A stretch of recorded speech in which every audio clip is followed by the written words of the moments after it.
Hey guys, Wes here from FreshSalt. Just gonna do a quick short video here on my preparation and sort of the gear I use when I go fish normally. Now, sorry, I really apologize about the wind. Decided to do this video today because it's a little bit blown out. Like I said, it's blown out. The wind is howling right now. It's tough to go fishing on days like today. School's been rough, all the above. So just thought I'd do this quick video here to explain to you guys how I prepare on days like this. I like to have my stuff all situated and ready to go so that when the time comes to go fish, you're totally ready. You have everything ready to go. All you gotta do is hook your boat up and go. So to start off, I should say that this time of year for me, living in Florida, it being the end of April, start of May, the focus really shifts away from the wintertime and springtime redfish, trout and snook, and basically a lot of the focus on the fishing around here goes straight into tarpon. So that being said, I'm going to show you how I like to rig my boat up, what I like to have in the boat when I'm going to target these fish. Right now it's the juveniles. In about 2 weeks it'll be the big boys on the migration off the beach. And I'm going to show you and give you a little bit of tips on how to get ready for all that stuff. So just stick around and we'll get into it. So to start off, this is my boat. It is a 15-foot, 4-inch Ginu high-sider. It is an awesome river boat. It is an awesome flats boat. It is not the best beach boat, but it works and it has worked before. You just have to pick and choose your day. I got a 15 Nissan, 2-stroke on the back, good motor. It's given me some issues in the past, but put a couple of extra parts in there, little upgrades and stuff like that, and it's working great. I like the 15 horsepower. It lets me bounce from spot to spot. This boat gets going pretty quick when I get up on plane. Now, when you're solo fishing, or even just fishing in deeper water, the push-pole is not really an option. You're gonna struggle as an angler to make it work when the water is deep or there's a lot of current. You're just gonna be struggling picking up a rod, then putting it down for a push-pole, vice versa. So you gotta have a trolling motor. 30-pound thrust works great for this boat. My brother has the LT25 and he has a 45-pound trolling motor. That thing will push your boat around no problem. So make sure you don't have too big of a motor for your boat. You're just going to be wasting battery, stuff like that. So definitely it's important to properly pair up your boat with your trolling motor size. Now let's get into the gear. So since my 7-weight is getting fixed again by Orvis, I have been throwing a lot of conventional stuff, and I'll just go ahead and start off with that since that's kind of what I've been using primarily these last couple of weeks. Right here, you've seen it in videos before. This is my ugly stick intercoastal. I don't have the best conventional stuff because I don't do it a lot, but it gets the job done. 7-foot heavy action with a fast tip. Abu Garcia, basically a bass reel. It's a Black Max. It's like a cheapo conventional. It's a cheapo bait caster setup. And I was saying this in the last time we did a juvenile tarpon video in Tampa, but I guess the audio got cut out. I like a bait caster when I fish for bigger game fish like tarpon, snook, that sort of thing, because it allows me to put a lot of pressure and I can put thicker braid. So I have 30-pound braid on here and I can put a lot of it on. I have a high capacity, but it also allows me to winch fish out of cover, especially when the tarpon and snook are rolling in the river. It's a lot of docks and snags and rocks, stuff like that, and I need to be able to put a lot of heat on the fish early to get them out of the structure, and then I can back off and play them properly. But some spinning rods, especially the inshore rod I use a 2500 series normally when I go for redfish and snook on the flat and stuff like that, and that normally just doesn't have a lot of power. I can't really put a lot of drag pressure or have a high strength line. So when I target bigger fish, I use a conventional or a bait casting setup. It also allows me to make a lot more accurate casts. I can flip and pitch like a bass style with swim baits into these tight spots that I would have to normally skip or make a calculated overhand cast, and it just kind of allows me to be a little more accurate. Now, getting into the tackle box, Ignore the drop shot sinkers. That's for a little experiment I've been doing. Not ready to release the information on that yet. I have a lot of different baits that I'm going to carry with me no matter what I'm doing, to make sure I'm properly prepared. So obviously you have terminal tackle. I have swim bait hooks, I have jig heads, I have sinkers, I have extra treble hooks for my plugs, I have swivels. You want to have an array of everything. I even got this little homemade hand-tied hair. Basically it's like a bucktail bass jig combo. This is actually super deadly to have a jig like this in your arsenal. I mean, you can throw it on the flats, you can throw it in structure.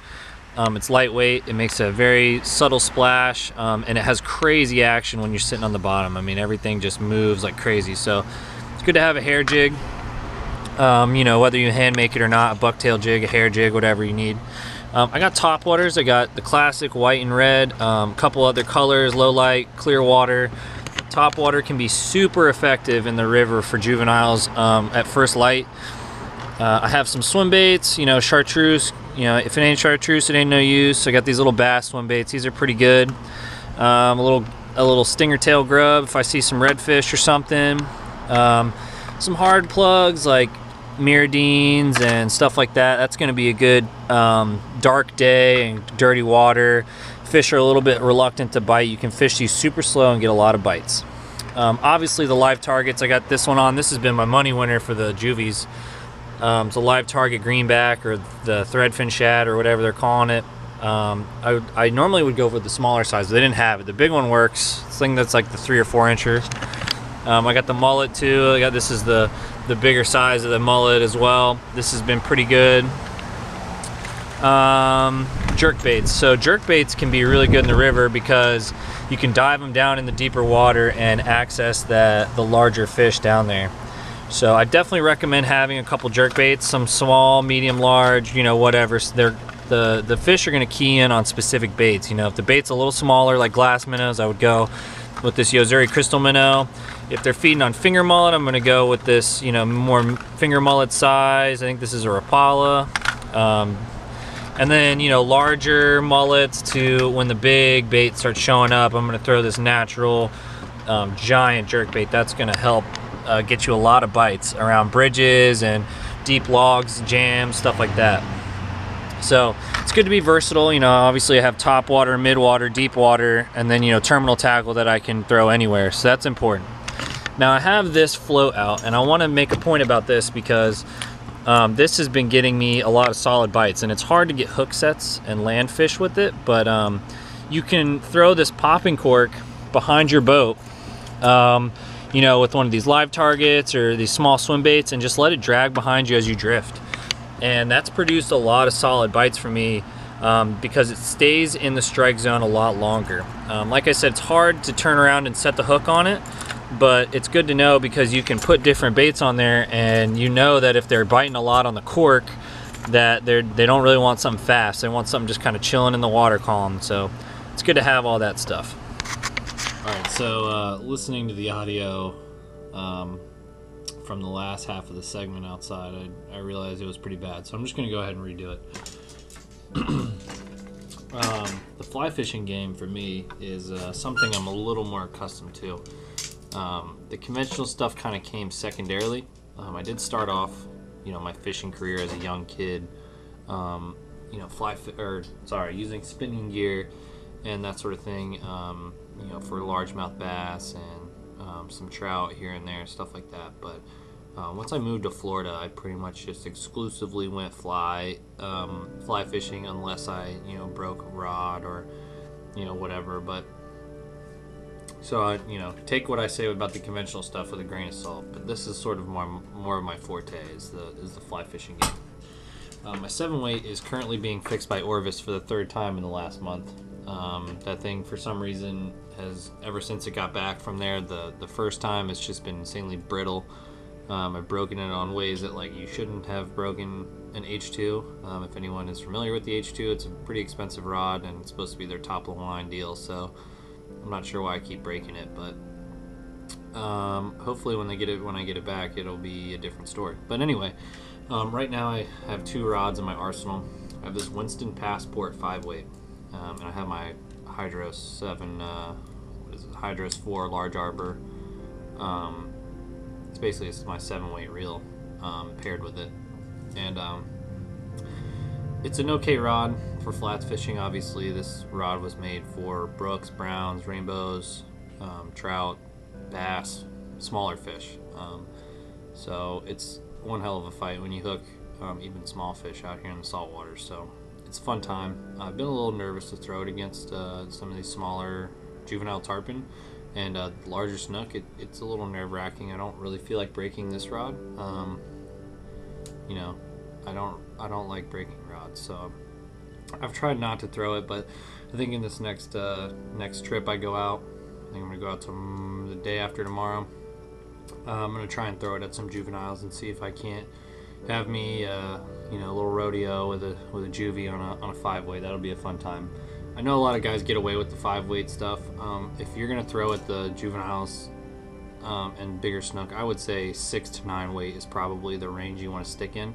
Anything over a 9, you're just, you know, you might as well just be fishing bigger fish if you're gonna throw a 10 or 11 weight at juveniles. And anything under a 6, you know, you can get away with a 5. I've seen a lot of people, you know, posting pictures of big fish on 5 weights and stuff like that. I don't really think that's necessarily the smartest move. It can be kind of irresponsible angling if you don't fight the fish properly, you know, make them expend all their energy. They can, you know, they don't have a great chance to swim away after the fight. So definitely try and stick between the 6 and 9 weight. You can get away with the 5, you just have to fight them properly. When I fish this setup, I fish it on the flats primarily. I'm gonna go with a 20-pound fluorocarbon leader. You know, small shrimp or crab fly, something like that. That's they're gonna look real natural in the clear water. A little darker water, I'll go with a little crazier colors like dark purple, or, you know, even like a chartreuse, something like that. But yeah, 20-pound fluorocarbon leader. I use the rest of my leader as mono. I like to stretch. I think you get a little bit better fighting power. You can put a little more pressure. It's a little more forgiving. So that's the small setup. The larger setup, which I'll be transitioning to here in the next 2 weeks when the bigger fish come. When the migration fish show up, I have my Clearwater 12-weight paired with a Hydros 6 large arbor. Scientific Angler's Mastery tarpon line. It's pretty good. I fish better, I fish worse, so take your pick. I'm fishing exclusively mono leader. I go 60-pound butt section, 50-pound midsection, 40-pound shock tippet. That's going to give you a lot of stretch and a lot of forgiveness when you're fighting these larger fish. So I don't really like to fish fluorocarbon on these larger setups for these large fish, so just keep that in mind. Like I said earlier, the Ginu's not the best beach boat, so you got to pick and choose your days out there for sure. I mean, you can't go out there if it's a 2-foot swell and 20-mile-an-hour winds, but if you find the right day, you can definitely have some fun out there on a Ginu, and it's pretty amazing to see how big these fish are compared to your boat. So here we got with our flies. I like to keep them separated into 2 sides. This side's going to start phasing out. As you notice, most of this is blank. It's because I've started to, you know, to pull these flies out and sort of retire them for the season. I put them in these big tackle boxes. I'll show you. Put a bunch of flies in these tackle boxes that I'm going to use. There's some old tarpon flies, some old snook flies, that sort of stuff. You know, you just keep them and you can sort through them, use them for materials. You know, you can deconstruct them, save the hooks, that sort of deal. But sometimes you pull them out and use them for next season. But you know, I got my crustacean side, I got my shrimp, some more crab style, black, purple, a lot of olive. I like olive, I like tan. This is going to be my redfish and trout on the flats, maybe some snook, you know, here and there. This is going to be for those days I can't make it offshore because of the weather. I'm going to definitely just stick to this side unless I see a lot of big snook, and then I'm going to move over here.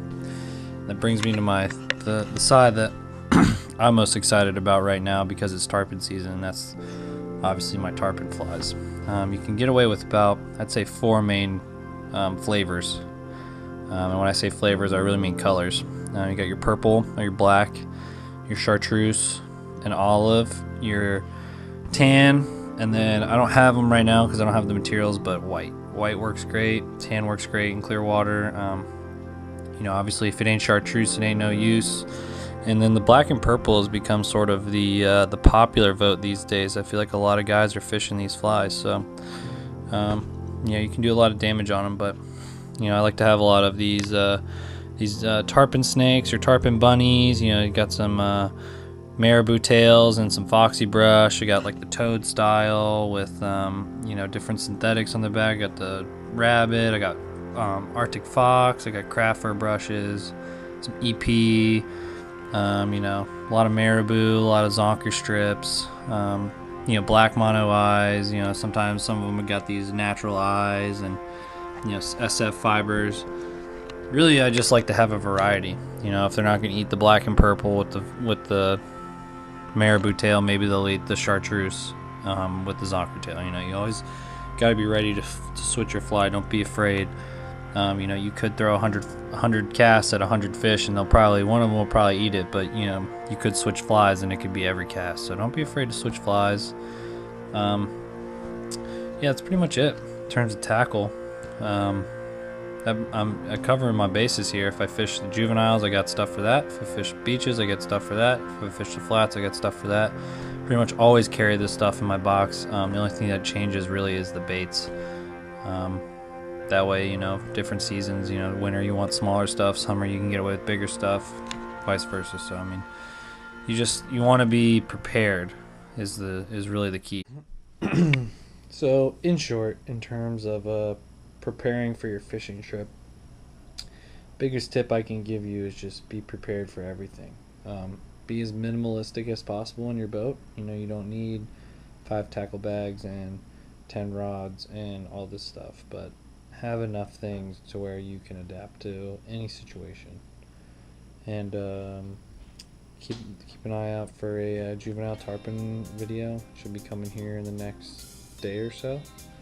And as always, just please subscribe, and thanks for watching.